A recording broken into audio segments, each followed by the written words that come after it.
Okay, எல்லாருக்கும் வணக்கம். நானுமே ரொம்ப நேரம் எடுத்துக்க மாட்டேன், ஜஸ்ட் 2 மினிட்ஸ். மேடையில் இருக்கிற எல்லா பெரியவர்களுக்கு வணக்கம் அண்ட் மீடியா பர்சன்ஸ் எல்லாருக்கும் வணக்கம். Thank you so much. உங்கள் சப்போர்ட் இல்லைன்னா இந்த படம் வந்து மக்கள்கிட்ட வந்து போய் சேர்றது ரொம்பவே கஷ்டம். ஸோ என்னோட எப்படி சொல்கிறது, ரசிகர் மன்ற தலைவர் அப்படின்னு சொல்லியே எல்லாருமே வந்து இன்ட்ரடியூஸ் பண்ணிகிட்ருக்காங்க உதய் சாரை. So thank you so much. எல்லாருக்குமே ரொம்ப நன்றி. ஏன்னா இந்த படம் ஆரம்பித்ததே வந்து நாங்கள் எப்படி இருந்ததுன்னா, சரி ஓகே ஏதோ ஒரு சின்ன பட்ஜெட்டில் ஒரு படம் எடுத்துகிட்ருக்காங்க அப்படிங்கிற மாதிரி தான் இருந்தது. ஆனால் சத்தியமாக இந்த ஆடியோ லான்ச்சுக்கு வந்ததுக்கப்புறம் தான் எனக்கே தெரியுது இது சின்ன படம் கிடையாது, இது பெரிய படம்னு. தெரிஞ்சிருந்தால் முன்னாடியே சார்கிட்ட கொஞ்சம் ரெமுனரேஷன் அதிகமாக கூட கேட்டிருக்கலாம். ஏன்னா எத்தனையோ பேர் வந்து பேமெண்ட்ஸில் லாக் இருக்கோ, இல்லைன்னா பேமெண்ட்ஸ் கொடுக்காம ஏமாத்துறது, இந்த மாதிரி நிறைய விஷயங்கள் நடக்கும் நம்ம இண்டஸ்ட்ரியில். எனக்கே கூட நடந்திருக்கு. பட் இந்த சார் எப்படி, நம்ம மூர்த்தி சார் எப்படின்னா, வாமா இங்கே அப்படின்னு சொல்லி கடைசி நாள் ஷூட்டிங் முடியும் போது முழு அமௌண்ட்டை கிளியர் பண்ணி எனக்கு அனுப்பின ஒரு பெரிய ப்ரொடியூசர் இவங்க. சத்தியமாக அதுக்காகவே ரொம்ப ரொம்ப நன்றி சார். ஏன்னா மனமார்ந்து நீ வந்து நல்லா நடிச்சிருக்கேம்மா, இந்த அம்மா உன்னோட ரெமுனரேஷன் அப்படின்னு சொல்லி கொடுத்துட்டு அனுப்பியிருக்கீங்க. யாருமே இதை பண்ணலை எனக்கு. So thank you so much for that. வெறும் ப்ரொடியூசர் மட்டும் இல்லை, ஒரு ஒரு ஒரு நாள் நம்ம ஷூட்டிங்குக்கு போனோன்னா ஒரு 10 வாட்டி கேட்பாங்க, சாப்பிட்டீங்களாமா சாப்பிட்டீங்களாமா சாப்பிட்டீங்களாமா அப்படின்னு. ஸோ எனக்கு மட்டும் இல்லை, நான் கூட நடிக்கிற ஆர்டிஸ்ட் மட்டும் இல்லை, அசிஸ்டன்ஸாக இருக்கட்டும், யாராக இருந்தாலுமே அவங்க எடுத்துக்கிற அந்த கேருக்காகவே இந்த படம் வந்து மிகப்பெரிய வெற்றி கண்டிப்பாக நடக்கும் சார். இது உங்கள் நல்ல மனசுக்காகவே இந்த படம் வந்து சூப்பர் ஹிட் ஆகும். விஎஃப்எக்ஸாக இருக்கட்டும், அதுக்கப்புறம் சிஜியாக இருக்கட்டும், அண்ட் மெயின் இந்த படத்தில் புத்தரை பற்றி அவங்க சொல்லியிருக்கிற அந்த மைன்யூட்டான ஒரு விஷயம் கண்டிப்பாக எல்லாருக்கும் ரொம்ப பிடிக்கும்னு நான் நம்புகிறேன். இதுதான் அந்த இந்த 9966 அப்படிங்கிற படத்தோட வெற்றிக்கு அது ஒரு பெரிய பாகமாக இருக்கும். ஸோ இதில் நான் வந்து பேயாக நடிச்சிட்ருக்கேன் அப்படின்னு சொல்கிறாங்க. இல்லை, நார்மலான பொண்ணு தான், அப்பப்போ கொஞ்சம் பேய் வரும், கோவம் வர்ற மாதிரி தான் அப்பப்போ பேய் வரும். ஸோ அது ரொம்ப நேச்சுரலாக இருக்கும், யாருக்குமே அது நடிக்கிற மாதிரி தெரியாது. எப்படி நான் கோவப்பட்டா இருப்பேனோ அந்த மாதிரி தான் இருக்கும் இதில். ஸோ அதை நல்லா சூப்பராக என்கேஷ் பண்ணியிருக்காங்க நம்ம கேமராமேன் சார். அடிக்கடி நானும் என் கேமராமேன் சார் தான் சண்டை போட்டுட்ருப்போம். கேமராமேன் சார் காணோம் இப்போது. சரி ஓகே, எப்போவுமே எங்களுக்குள்ளே ஏதாவது ஒரு சண்டை வந்துடும். இதர் காஸ்டியூம்காக சண்டை வந்துடும், இல்லைன்னா அவங்க வந்து ரெடின்னு சொல்லி கூப்பிட வச்சு நிற்க வச்சுருவாங்க. ஸோ அந்த மாதிரி ஒரு சண்டை, ஒரு டாம் அண்ட் ஜெர்ரி மாதிரி தான் நாங்கள் போயிட்டுருந்தோம். But sir, you have done a beautiful job sir. Songs எல்லாம் பார்க்கும்போது எனக்கு ஆசையாக இருக்குது அந்த சாங்ஸில் நாங்கள் இல்லையே அப்படின்னு. எஸ்பெஷலி அந்த ஐயனார் சாங் பார்க்கும்போதெல்லாம், கருப்பன் சாங் பார்க்கும்போதெல்லாம் ரொம்ப புல்லரிக்குது. ரொம்ப சந்தோஷமாக இருக்குது. இவ்வளோ பிரம்மாண்டமாக இந்த படம் இவ்வளோ அழகாக வரும் அப்படின்னு நான் எதிர்பார்க்கல. So I am very happy for that. And எங்கள் ஹோல் க்ரூக்கு கங்க்ராச்சுலேஷன்ஸ். இப்போ கூட அவங்க வந்து பின்னாடி தான் இருக்காங்க. வாங்க சார் கொஞ்சம் முன்னாடி உட்காருங்கன்னு சொன்னாலும் கேட்க மாட்டேங்கிறாங்க. Especially Ravindran sir, Raja sir, Murthy sir, நம்ம பிஆர்ஓ எல்லாருக்கும் thank you so much. And special, I mean நான் மறந்து போயிட்டேன், ஸ்ரீதர் மாஸ்டர், ஐம் சாரி, நான் ஒர்க் பண்ண முடியல உங்கள் கூட. But I'm really a very big fan of your work also. Thank you so much. And எல்லாருக்குமே ரொம்ப நன்றி இவ்வளோ நேரம் நீங்கள் காத்திருந்ததுக்கு. அண்ட் இந்த படம் வந்து தியேட்டரில் போய் பாருங்கள், தியேட்டரில் விசில் அடிங்க, உங்கள் ஆதங்கத்தை, உங்கள் வந்து ஹாப்பினஸ்ஸை எல்லாமே தியேட்டரில் காட்டுங்க. Thank you so much. Love you all.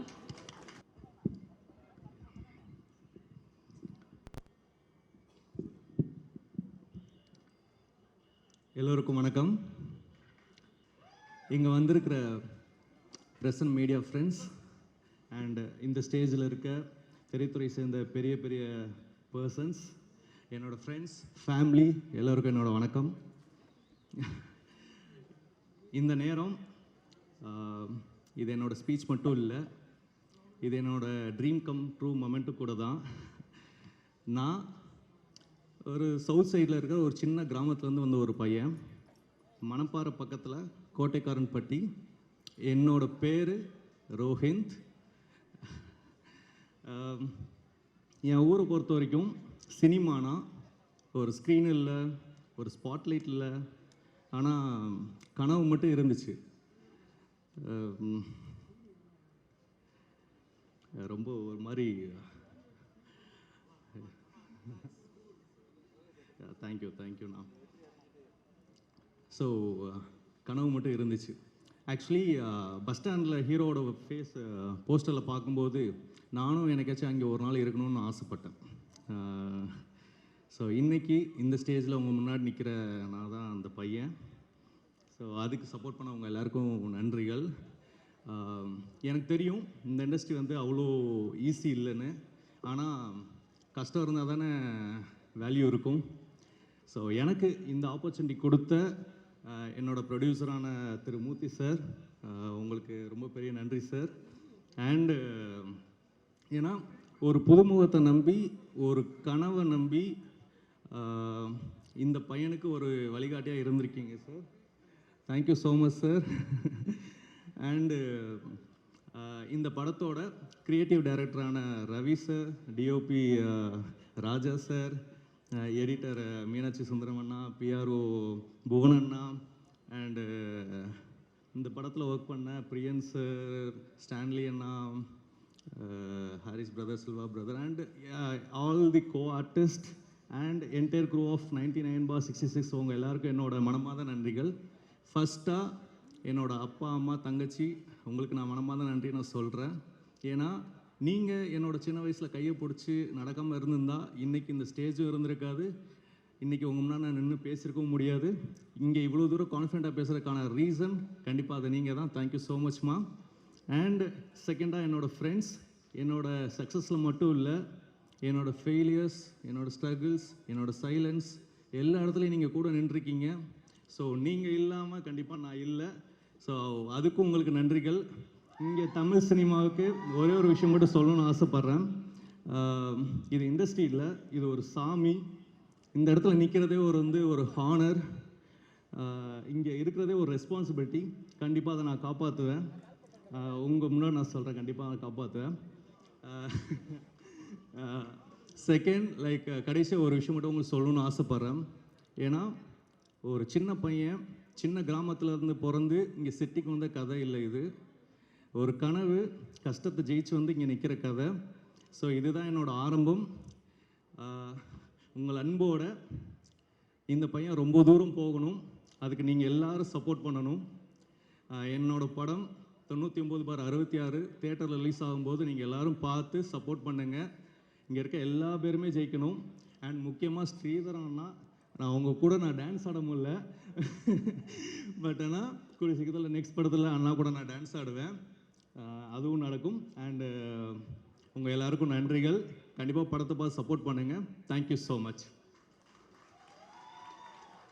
நான் ஒரு மேக்கப் ஆர்டிஸ்ட்டு, ஆனால் இப்போ தான் வேஷம் போட ஆரம்பிச்சிருக்கேன். இந்த இதில் ரவி பார்க்கவர் தான் எனக்கு வாய்ப்பு கொடுத்தாரு, ரொம்ப நல்லா இருக்கு. ஆனால் எனக்கு தெரிஞ்ச வரைக்கும் 50 வருஷம் மேலே இண்டஸ்ட்ரியில் இருக்கு.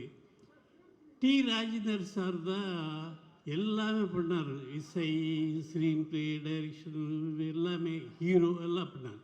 அதுக்கப்புறம் தான் இந்த MS மூர்த்தி சார் தான் பண்ணார். இது கண்டிப்பாக 50 நாள் ஹவுஸ்ஃபுல்லாக ஓடி 50 நாள் போஸ்ட்டு இங்கே எல்லா செவத்தில் ஒட்டணும்னு என் ஆசை. எல்லாம் உங்களுக்கு தேவை. நன்றி, வணக்கம்.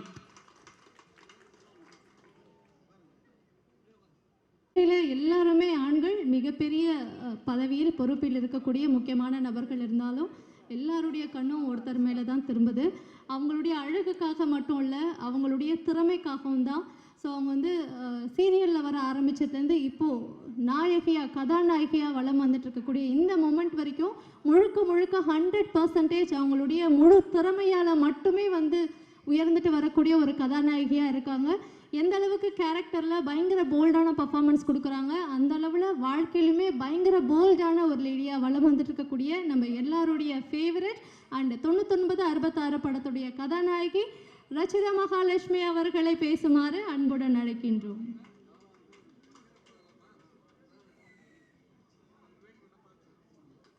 Thank you so much sir. தொடர்ந்து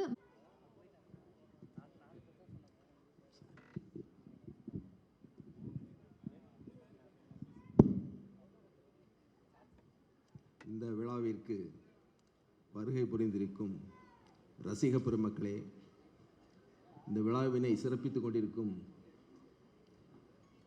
இயக்குநர்களே மற்றும் விஐபி பெருமக்களே, இந்த விழாவிற்கு எங்களை அழைத்து பெருமை சேர்த்து கொண்டிருக்கும் நண்பர் MS மூர்த்தி அவர்களே, நான் இதுவரையில் கலந்து கொண்ட விழாக்களில் திரைப்பட சம்பந்தப்பட்ட முதல் விழா இது. இந்த விழாவில் பங்கு பெற்று கொண்டிருக்கிற போது ஆடியோ லான்ச், ட்ரெய்லர் மற்றும் புது பட பூஜை இவற்றை பார்க்கக்கூடியதை எனக்கு ஒரு புதுவிதமான மகிழ்ச்சியை கொடுத்தது. ஏனென்றால் திரைப்படம் மக்களை எளிதில் சென்றடைவது, அந்த காலத்திலிருந்து இந்த காலம் வரை திரைப்படத்தில் ஒரு சிறு வாக்கியத்தை சொல்லிவிட்டால் அது மக்கள் மனதில் தெளிவாக பதிந்துவிடும். அப்பேற்பட்ட பவர்ஃபுல் சினிமாவுக்கு உண்டு. இன்று இந்த ட்ரெய்லர்களை பார்க்கும் பொழுது திரு மூர்த்தி அவர்கள் எவ்வளவு கடுமையாக பணிபுரிந்திருக்கிறார், எவ்வளவு வேலை பார்த்திருக்கார் என்பது நமக்கு தெளிவாக தெரியும். 3 பாடல்களை எனக்கு முன்பு பேசியவர்கள் கூறினார்கள். 3 பாடல்களும் அற்புதம். விநாயகர் பாடலில் உள்ள நடனம், சின்ன கருப்பு பெரிய கருப்பு பாடலில் உள்ள வீரம், புத்தர் பாடலில் உள்ள அமைதி, சாந்தம், அன்பு, இவையெல்லாம் எனக்கு ஒரு யூகத்தை தூண்டுகிறது. ஒரு மனிதன் மிகவும் கொடுமைப்பட்டவனாக இருந்து அனுமாசிய சக்திகளை பின்பற்றி தவறாக நடந்து பின்பு அவன் மற்ற சக்திகளால் சீர்திருத்தப்பட்டிருந்து அன்புதான் இன்ப ஊற்று, அன்புதான் உலகபகா சக்தி என்று மாறியிருப்பானோ என்று நான் யோகிக்கிறேன். அது உண்மையா இல்லையா என்பதனை திரைப்படம் முழுவதையும் பார்த்தால் தான் தெரியும். இந்த திரைப்படம் அன்பை கடைசியில் வலியுறுத்துவதாக அமையும் பொழுது அனைத்து மக்களும் அனைவரிடமும் அன்பு செலுத்த வேண்டும் என்ற கொள்கையை வலியுறுத்தும் என்றே நினைக்கிறேன். ஏனென்றால் உலகத்தில் அனைத்து மக்களிடமும் அன்பு செலுத்திய ஒரு நபர் எந்த நபராக இருந்தாலும் சரி, அவனை உலகம் முழுவதும் வாழ்த்துவர். அன்பு எல்லோரிடமும் செலுத்த ஆரம்பித்து விட்டால் உலகத்தில் எந்த துன்பமே கிடையாது. அதனால்தான் புத்தரை பற்றி அப்பொழுது அன்னையின் ஆணை படம் என்று நினைக்கிறேன், அந்த படத்தில் சாம்ராட் அசோகன் நாடகம் வரும், சிவாஜி கணேசன் அவர்கள் நடித்திருப்பார்கள். அதில் கடைசியில் மனம் திருந்த பொழுது அன்புதான் இன்ப ஊற்று, அன்புதான் உலக மகா சக்தி என்று திருப்பி திருப்பி திருப்பி சொல்லிக்கொண்டே இருப்பார்கள். அந்த கருத்தை வலியுறுத்தக்கூடிய படமாக இருந்தாலும், வேறு நல்ல கருத்துக்களை வலியுறுத்தக்கூடிய படமாக இருந்தாலும், இந்த 9966 என்ற படம் நிச்சயம் வெற்றி பெறும். ஏனென்றால் ஒரு ஜோஷியர் என்பவர் ஒரு அனுமாசிய சக்தியால் அவருடைய திறனை பயன்படுத்தி கூறும் பொழுது அதே படம் அழைப்பு வந்ததாக இயக்குனர் அவர்கள் கூறினார்கள். அது இன்னும் ஒரு ஒற்றுமை உண்டு. 99/66 அதனை தலைகீழாக திருப்பி போட்டு பாருங்கள், மறுபடியும் 99/66. இப்படி ஒரு அனுமாசிய சக்தியை கொண்ட அந்த படத்தின் தலைப்பே அந்த படத்திற்கு வெற்றியை தேடும் என்பது நான் நம்புகிறேன். இந்த அற்புதமான விழாவில் தமது துணைவியாரை மறக்காமல் அவருடைய பிறந்தநாளை கொண்டாடியது அவருடைய பெருந்தன்மையை மட்டுமல்ல, அன்பை காட்டுகிறது. அடுத்தவராக ஒரு படம் ஹஸ்கி ஹவுஸ். அந்த படத்தினுடைய ட்ரெய்லர் சிறிது காட்டினார்கள் போல எனக்கு ஞாபகம். 2 வழக்கறிஞர்கள் பேசிக்கொள்வது போன்று. அதுதானா அந்த ஹஸ்கி ஹவுஸில் நான் என்ன நினைக்கிறேன், வழக்கறிஞர்கள் நன்றாக பேசி அது எல்லாத்தையும் தெளிவுபடுத்துகிறாங்க. அது கரெக்டு. அதில் நிறைய கோர்ட் சீன்லாம் வரும்னு தான் நினைக்கிறேன்.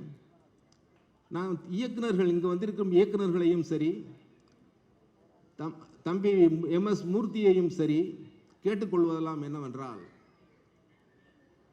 நீங்கள் மக்கள் மனதில் மீடியேஷன் என்ற ஒரு சொல்லை புகுத்த வேண்டும். நம் நாட்டில் பஞ்சாயத்து என்று ஒரு காலத்தில் இருந்தது. அது கொஞ்சம் கொஞ்சமாக மாறி கட்ட பஞ்சாயத்து லெவலில் இருக்கிறது. ஆனால் மற்ற நாடுகளெல்லாம் அதை பின்பற்றி 2 நபர்களுக்கிடையில் டிஸ்பியூட்டை, அதாவது தகராறை சமாதானப்படுத்தி மீடியேஷன் சென்டர் என்ற ஒரு அமைப்பின் மூலம் தீர்த்து விடுகிறார்கள். நீதிமன்றத்திற்கு பாதி வேலை குறையும். நீதிபதிகள் ஒரு நாளைக்கு 4 மணி நேரம் அல்லது 5 மணி நேரம் தூங்கினாலே பெரிய காரியம். அவ்வளவையும் படிக்க வேண்டும், அவ்வளவும் கோர்ட்டில் உட்கார்ந்திருக்க வேண்டும், நடத்த வேண்டும், ஜட்ஜ்மெண்ட் சொல்ல வேண்டும், லீவில் எல்லாம் கூப்பிட்டு ஜட்ஜ்மெண்ட் சொல்லணும். இவ்வளவு சொல்லியும் எவ்வளவு கேஸ் பெண்டிங்காக இருக்குது. நிறைய ஜட்ஜஸ் வந்து லீவில் எங்கேயும் ஊருக்கும் போகிறதில்ல, எங்கேயும் போகிறதில்ல, வீட்டில் கூப்பிட்டு ஜட்ஜ்மெண்ட் சொல்லிக்கிட்டே இருப்பாங்க, டிக்டேஷன். அப்படி இருந்தும் கோர்ட்டில் இருக்க கேஸுகள் எல்லாம் தீர்க்க முடியல. ஆனால் 2 நபர்களுக்கு இடையில் இருக்க டிஸ்பியூட்டை 2 பேரும் சமாதானமாகி மீடியேஷன் சென்டர் மூலமாகவோ அல்லது வேறு நபர்கள் மூலமோ சமாதானம் ஆகிட்டா எளிதில் முடிந்துவிடும். சாதாரணமாக கோர்ட்டில் கேஸ் நடந்தால் ஒருவர் ஜெயிப்பார், ஒருவர் தோற்பார். ஆனால் மீடியேஷன் சென்டர் மூலமாக 2 பேரும் சமாதானமாகிவிட்டால் 2 பேருமே ஜெயித்து கொண்டு 2 பேருமே சந்தோஷமாக வெளியே வருவார்கள். அந்த மாதிரியான ஒரு தீம் உங்கள் அனைவருக்கும் நான் கேட்டுக்கொள்வதெல்லாம் என்னவென்றால், அதனை உங்கள் படத்தில் ஏதாவது ஒரு வகையில் காட்டுங்கள். மக்கள் மனதில் பிடித்துக் கொள்வார்கள். இங்கு வந்திருக்கும் அனைத்து ரசிகர்களுக்கும் சரி, நீதிமன்றத்தில் ஏதாவது வழக்கு இருந்தால் அதை உடனே எந்த வழியிலாவது சமாதானம் செய்து கொள்ளுங்கள். உங்களுக்கு கொஞ்சம் கூடுதலாக கிடைக்குதோ அல்லது குறைவாக கிடைக்குதோ சமாதானம் செஞ்சுட்டு நிம்மதியாக இருங்க வீட்டில். அந்த மாதிரியான ஒரு நல்ல ஒரு கருத்தினை இந்த மன்றத்தில் பதிவு செய்ததற்கு எனக்கு மிகவும் சந்தோஷப்படுகிறேன். அதை எல்லோரும் புரிந்து கொண்டு நடந்து கொள்ள வேண்டும். எல்லோரும் நன்றாக வாழ வேண்டும், அமைதியாக வாழ வேண்டும், அன்போடு வாழ வேண்டும். மறுபடியும் இந்த தாரக மந்திரத்தை சொல்லி விடைபெறுகிறேன். அன்புதான் என்ப ஊற்று, அன்புதான் உலக மகா சக்தி. வணக்கம். Thank you so much. என் இனிய மாலை பொழுதின் வணக்கத்தை தெரிவித்துக் கொள்கிறேன். இந்த மேடையை அலங்கரித்துக் கொண்டிருக்கிற மாண்புமிகு நீதிபதி அவர்களே மற்றும் இயக்குனர் திலகங்களே மற்றும் பெரியோர்களே, தாய்மார்களே, இந்த 9969 படத்தில் நடித்திருக்க கதாபாத்திரங்களில் வந்திருக்கும் நட்சத்திரங்களே, இயக்குனர்களே, ஒளிப்பதிவாளர்கள் மற்றும் அனைவருக்கும் எனது இனிய வாழ்த்துக்களை தெரிவித்துக் கொள்கிறேன். 9966 என்பது ஒரு சரித்திரத்தை உண்டாக்கும் படம் என்று கூற விரும்புகிறேன். எப்படி ஒரு சாதாரண மனிதன் மாபெரும் இசை உலகத்தில் உள்ளே நுழைந்து இவ்வளவு இயக்குநர்களின் பாராட்டுதலை பெற்றார் என்றால், எம்எஸ் மூர்த்தி ஒரு ரியல் ஸ்டாராகத்தான் திகழ்கிறார் என்றால் அது உண்மைதான். சாதாரணமாக சென்னை மாநகரம் வந்து தனது கடின உழைப்பால் ஒரு மாபெரும் கோட்டையை கட்டி தான் கால் பதிக்காத இடமே இல்லை என்ற போது இந்த திரை உலகத்திலும் தன் கால் பதித்து இந்த அனைவருடைய உள்ளத்தில் புகுந்து நின்று கொண்டிருக்கிறார் என்றால் அது அவருடைய கடின உழைப்பை தவிர வேறு எதுவுமே இல்லை. எப்பொருள் யார் யார் வாய் கேட்பினும் அப்பொருள் மெய்ப்பொருள் காண்பது அறிவு என்று வள்ளுவர் பிரான் கூறுவது போல, யார் யாரிடம் எப்படி நடந்து கொள்ள வேண்டும் என்று அவருக்கு தெரியும். அதே போல எல்லோருக்கும் பின்னால், வெற்றிக்கு பின்னாலே தன் ஒரு பெண் இருப்பார் என்று சொல்வார்கள். அதுபோல் இவருடைய மனைவியர் இவருக்கு உறுதுணையாக இருந்து எல்லா விதத்திலும் இவருக்கு ஆதரவாக செயல்பட்டு கொண்டு வருகிறார் என்பது அவரது பிறந்த நாளை இங்கே கொண்டாடி கொண்டு எல்லாரையும் மத்தியில் மகிழ்வித்ததே அதற்கு ஒரு சான்று என்று கூறுகிறேன். மாண்புமிகு நீதிபதி அவர்கள் சொன்னது போல இந்த 99 66 படத்துக்கு இசை வெளியீடு விழாக்கு வந்திருக்க எல்லாத்துக்கும் ஃபர்ஸ்ட் ஆஃப் ஆல் நான் தேங்க்ஸ் பண்ணிக்கிறேன். ஸோ இந்த படத்துக்கு இந்த கேரக்டருக்கு நான் செட் ஆவேன், அதை நான் கரெக்டாக பண்ணுவேன் நம்பி எனக்கு இந்த கேரக்டரை கொடுத்த மூர்த்தி சாருக்கும் நான் வந்து தேங்க் பண்ணிக்கிறேன். ஸோ எனக்கு இந்த மாதிரி இதுதான் ஃபஸ்ட் டைம் இதில் பேசுகிறது, அதனால் என்ன பேசுகிறதுன்னு தெரில. ஆனால் இந்த படத்தோட கதையை கேட்கும்போது என்னோட போர்ஷன் என்னவோ அதை மட்டும் தான் என்கிட்ட சொன்னாங்க. அப்போ அதுவே எனக்கு பிடிச்சிருந்தது, அதனால் நான் இந்த படத்தை கண்டிப்பாக பண்ணுறேன் சார் அப்படின்னு சொல்லியிருந்தேன். பட் ஆனால் முழு கதை என்னன்னு கேட்கும்போது என்கிட்ட ஒரு நாளைக்கு அவர் ஒரு கதை சொல்லுவார். என்ன கேட்டால் இன்றைக்கி இதை மாற்றிட்டேன் அப்படின்னு புதுசாக சொல்லுவார். ஸோ இந்த படம் கண்டிப்பாக உங்கள் எல்லாருக்குமே ரொம்ப பிடிக்கும் நம்புகிறேன். தியேட்டர்ஸில் பாருங்கள். Thank you so much. சொல்கிறாரு அப்படின்னு. அதுக்கு அடுத்து எங்கள் ஏரியாக்காரரு மெகா அரசு அப்படின்னு கூட சொல்லலாம், திரு பேரரசு அவர்கள். ஏன்னா நான் வந்து அங்கே சிவகங்கை தான் பக்கம்தான் ஊர், நீங்களும் அங்கே தான் நினைக்கிறேன். உங்களுடைய அற்புதமான படைப்புகளை நிறைய பார்த்துருக்கேன், அதுவும் எனக்கு பெரிய ஒரு மகிழ்ச்சி. உங்களுக்கு அதான் படம் தரம்னு இருக்காரு, அப்போ என்னையும் மறந்துடாதீங்க பேர் வைக்கிறதுக்கு. அதுக்கு அடுத்து டான்ஸ் மாஸ்டரை பற்றி சொன்னாங்க. எனக்கு ரொம்ப தெரியாத வர படங்கள் பார்த்துருக்கேன், ரொம்ப சிறப்பாக அற்புதமாக பண்ணுறாரு. அதுக்கு அடுத்து இந்த உங்களுக்கு உணவுலாம் கொடுத்துருப்பாரு, செட்டிநாடு பலகாரம்லாம். அந்த அவர் பேர் மிஸ்டர் முத்துக்குமார், மிகப்பெரிய லெவலில் பண்ணுறாரு. உலகம் முழுக்க அவருடைய பொருட்கள், அந்த முறுக்கு அதிர்சம் சொல்கிற அந்த செட்டிநாடு எல்லாம் நிறைய ஏற்றுமதி ஆகுது. இந்த ஐயா மெகாமூர்த்தி என்ற எம்எஸ் மூர்த்தியுடைய திரைப்படம் 99/66 அப்படின்றத நான் ஒரு நம்பரில், அதாவது பெயரில் கூட்டுத்தொகை 60 வர்றது மாதிரி வச்சுருக்கேன். இந்த 60 அத்தனை பேரையும் வந்து தாக்கத்தை ஏற்படுத்தும் மிகப்பெரிய வெற்றியை கண்டிப்பாக அடையும் என்பது உறுதி. அதற்கு அடுத்தபடி ஹஸ்கி ஹவுஸ், அதில் 2 S போட்டிருப்பேன். அதனுடைய கூட்டுத்தொகை 46, 4 6 சேர்ந்தா 1. இந்த 2026 எல்லாத்தையும் கூட்டினா 1. அப்போ நம்பர் 1 அந்த படம் வரப்போகுது. அனைவரும் அந்த படத்தை மீண்டும் வந்து பாராட்ட போகிறோம். மக்கள் மிகப்பெரிய விருப்பமாக இந்த 2 படங்களையும் பார்ப்பார்கள். இந்த நாளை கூட நான் தான் தேர்ந்தெடுத்து கொடுத்தேன் அவருக்கு. நாளைக்கு தேர்ந்தெடுத்திருக்கலாம், அல்லது நாளை மறுநாள் கூட பண்ணியிருக்கலாம். அவருடைய துணைவியாருடைய பிறந்த தேதி யதார்த்தமாக வந்துருச்சு. எல்லாரும் சொன்னாங்க, நான் தேர்ந்தெடுத்து கொடுத்த அந்த நாளில் அவருடைய துணைவியார் பிறந்திருக்காங்க. ரொம்ப சந்தோஷமான விஷயம். அனைத்து ரசிகர்களும் மீண்டும் இந்த திரைப்படத்தை மிக விரைவில் திரையில் காண்போம். இந்த வாய்ப்பிற்கு நன்றி, வணக்கம்.